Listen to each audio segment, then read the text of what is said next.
I've been dipping in and out of iRacing for 3 years now, but I've never entered a special event until today. I'm on the grid here at Brands Hatch for the 2023 BRSCC iRacing FF1600 Festival. This is one of 2 qualifying heats, 28 drivers on the grid, with the top 13 in each heat advancing through to the grand final. If you finish outside the top 13, you'll instead be placed in a last chance qualifier, with the top 4 from that race also advancing to the final. Will I be one of those 30 drivers doing battle for the festival trophy? Well, I'll be starting from P4 in this qualifying heat, so I've got every chance, just as long as I stay out of trouble. Let's get it on.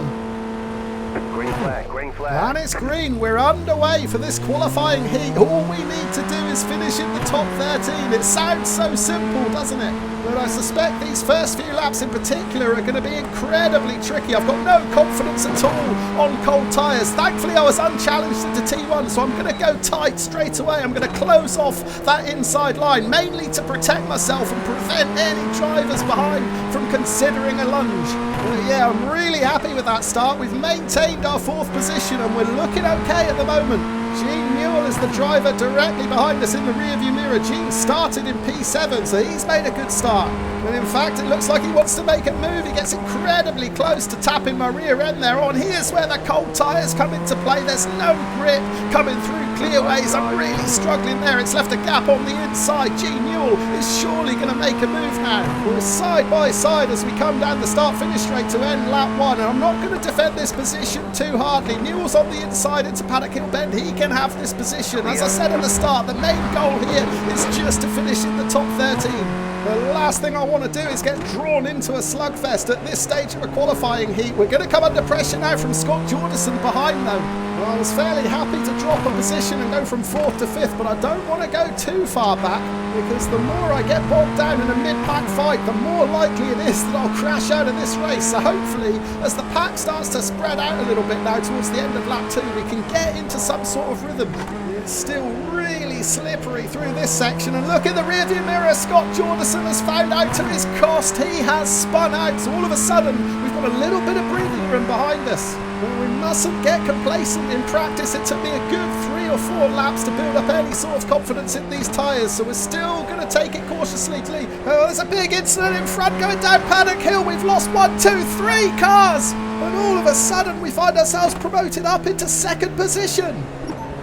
Well, what a stroke of luck that was. In the space of half a lap, we lost 4 of our nearest challengers, starting with Scott Jordison at Clearways. These tyres just haven't warmed up yet, and it is catching drivers out, but there was an even bigger incident at the start of lap 3 into Paddock Hill Bend. That's Samuel Wilsteed in 3rd position, trying to move up the inside of Stephen Phillips in 2nd, and it did not pay off. And then poor old Gene Newell, who's not long got past me, gets spooked by the incident. He loses it as well. So an incredible chain of events that sees me jump from 5th up into 2nd position, and it was a lonely 2nd position as well. I just didn't have the pace to close in on the race leader, Matthias Grunzel. However, I did have the pace to make a break from the pack behind, so as we approach the final corner of this 10-lap sprint, we are sitting pretty in 2nd position. Grunzel is going to win. He's 2.9 seconds clear. However, I've got a comfortable 2.5 second gap back to Harry George in 3rd. So a 2nd position in this qualifying heat. I wasn't expecting that, and as a result we advance straight to the final, where we're going to be starting from P4.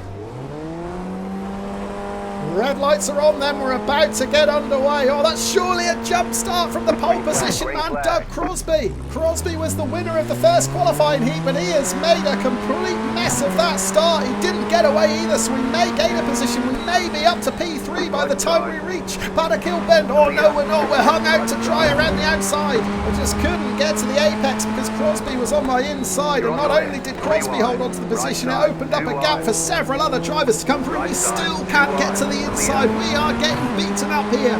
Finally, we'll have the inside line for Graham Hill Bend. I'm going to have to get my elbows out here to make sure Christopher Mercer doesn't get past on the outside. I tried to hold a slightly tighter exit so I didn't run Mercer out onto the grass, but as a result I really struggled to get the car through there. There's no grip, the tyres are cold, and still I can't get back to that apex. There's yet another car on my inside. This time it's Ted DeGerlis. Well, I had such a good start in my qualifying heat, but it is completely the opposite in this grand final. We have drop like a stone, and as we finish lap 1, where do we find ourselves? Down in P8. We've just about managed to hold off to Jonas behind. Oh, but there's a car rejoining right in front of us. We've got to lift. We've got to get off the gas to get around, and that has given to Jonas the opportunity he needs to tuck it up the inside into Druid's hairpin.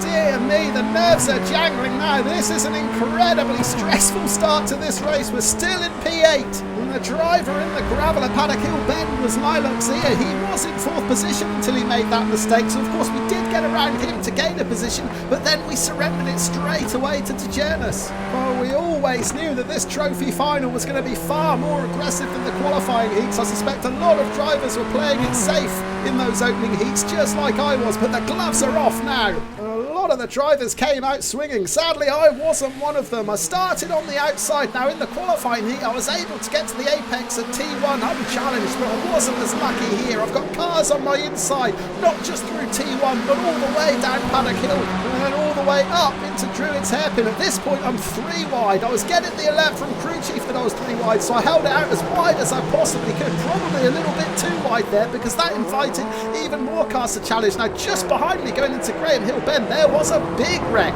We were riding on board with Joshua North, the number 17. Now, he ran straight into that incident, but he managed just to get through it. I'm sure he's picked up some damage there, though. This incident is a glaring reminder of how dangerous it can be to lock wheels. That's why I'm being so careful on these opening laps when I get alerts that I'm 2 or 3 wide. My cautiousness, though, didn't stop me getting a big fright at the start of lap 2. We're watching Lilac Zia in 4th position. He runs out 2 wide, out onto the gravel, but as he gets back on to the racing line, I have to abort my line completely there. I have to lift, and that costs me another position. Start of lap 3 then. What can I do about getting this position back from Ted to Jonas? I feel like I'm a little bit quicker than him, and he's wide out of Paddock Hill Bend there. He had 2 tyres out onto the gravel, but while I'm concentrating on the car in front, I've taken my eye off the ball. Behind, I've let Digger Barnes up the inside into Druids. Now I've got to start toughening up or I'm going to go backwards. So it starts right now through Graham Hill Bend. I'm really aggressive through there. I wasn't giving that position up, and I forced Barnes to back out of that one. Well, that's cost Barnes quite a bit of time because Lilac Zia has got past him as well. Meanwhile, in front, it looks like someone's off. There's a car rejoining to the left. It's Harry George. George was in 3rd position before that misdemeanor at Clearways, and he was also the driver that joined me on the podium in my qualifying heat. We've got the power to get past him now, so we're up into P7 at the start of lap 4. Yeah, I've been overly cautious through these first few laps, and it has cost me several positions. Now, this was the point in the race where I decided enough was enough and I had to toughen up. At this point, Barnes has made the pass, but I'm not going to let him have it. I'm really aggressive into Graham Hill Bend. But it was a fair and clean defence, and a couple of corners later we lost Harry George running in 3rd position. He just loses the rear. The tyres still not up to temperature yet, and it caught him out. We're back to the live action now on lap 5. And this is the point of the race where I'm starting to feel more confident in the car. I can feel the grip coming. The tyres are up to temperature and I'm starting to push a little bit harder. However, Dejernis in front, struggling a little bit. He was sideways through Graham Hill Bend there, and that allows us to reel him right in. And while I'm concentrating on chasing this green car ahead, take a look at the rearview mirror. You're going to see a cloud of smoke, and that is Harry George crashing out at Clearways for a 2nd time. Yeah, George really struggling with this section of the track. He lost it even earlier this time before he's even made it to the apex. Start of lap 7 then. I feel like I've hit a bit of a groove now. I've got a lot more confidence in the tyres, and I'm feeling brave enough to push the car a bit harder and push Dejernis ahead a bit harder. This might be an opportunity to make a move up the inside into Druids. We're not quite far enough alongside Dejernis, who does leave us plenty of space, to be fair to him, but he's just got the advantage still, holding on to that 6th position. But we're going to apply even more pressure through Graham Hill Bend now. I've got Lilac Zia breathing down my neck behind, and then the added complication of a back marker, Mark Michalak in front. Now, is Dejernis going to be able to get past Michalak safely? And if he does, can I follow him through? Yes, Michalak pulls over to one side. Nice one, Mark. Good job. Looks like there's space behind for Zia to get through as well, so it's as you were. It's a 3-way battle for 6th position. Dejernis holds it at the moment. I'm just 0.4 of a second behind, and Zia just 0.2 of a second behind me. Now I'm trying a wider entry into Paddock Hill to try and get on the gas a bit quicker than Dejernis and challenge again up the inside into Druids, but once again I'm not quite close enough. But Dejernis has got to be feeling the pressure now. I am all over him, and I'm determined it to try and take that 6th position. I've got problems with Zia behind though. He's attacking and I just get a bit of a slide on. Going through Graham Hill Bend, I felt the rear start to step out. Well, that has given Zia the opportunity he needs to take P7. Well, there was some truly sensational battling there, but unfortunately it was me who made the mistake. It was only a small mistake, but it was a costly one, and it's dropped me down to P8. Well, we're returning to the live action at the start of lap 10. We're at the halfway point of the race now. I'm just beginning to lose touch a little bit with these two cars in front. At least I've got a gap of 2 seconds to Barnes behind, but these two now fighting really hard for that 6th position.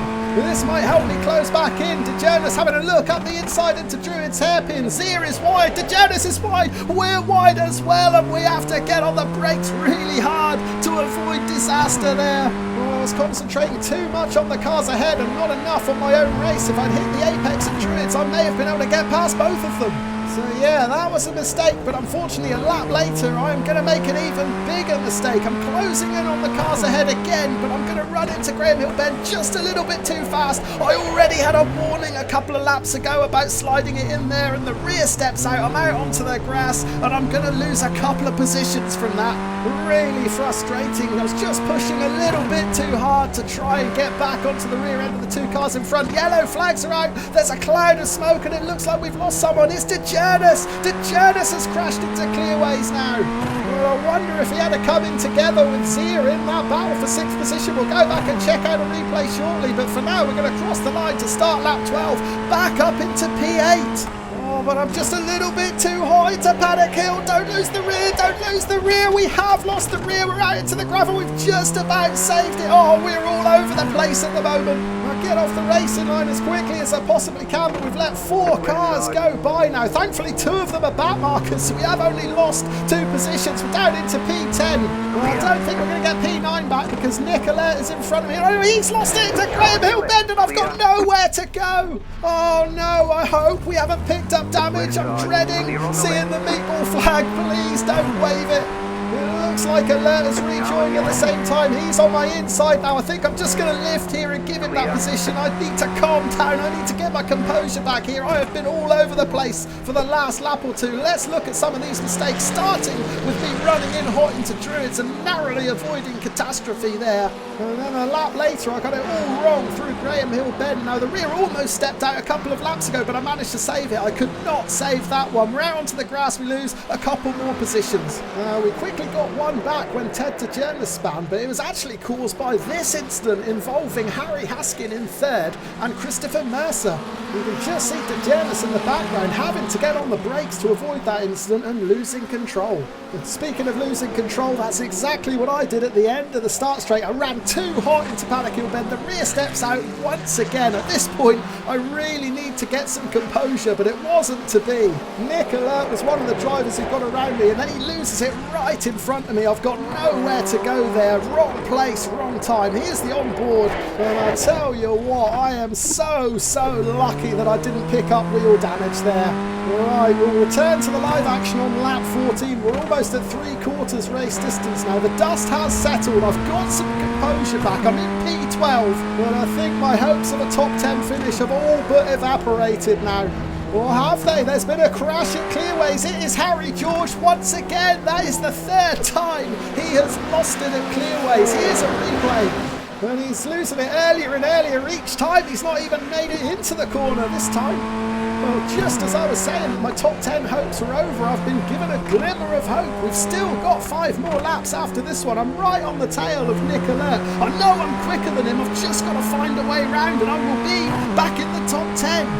I just want to get as close as I possibly can to his rear end as we come down the start-finish straight. Put him under some pressure, make him sweat a bit. And I'm going to try a wider entry into Paddock Hill Bend, hopefully to tuck it up the inside on exit. There's a gaping hole because he's running really hot.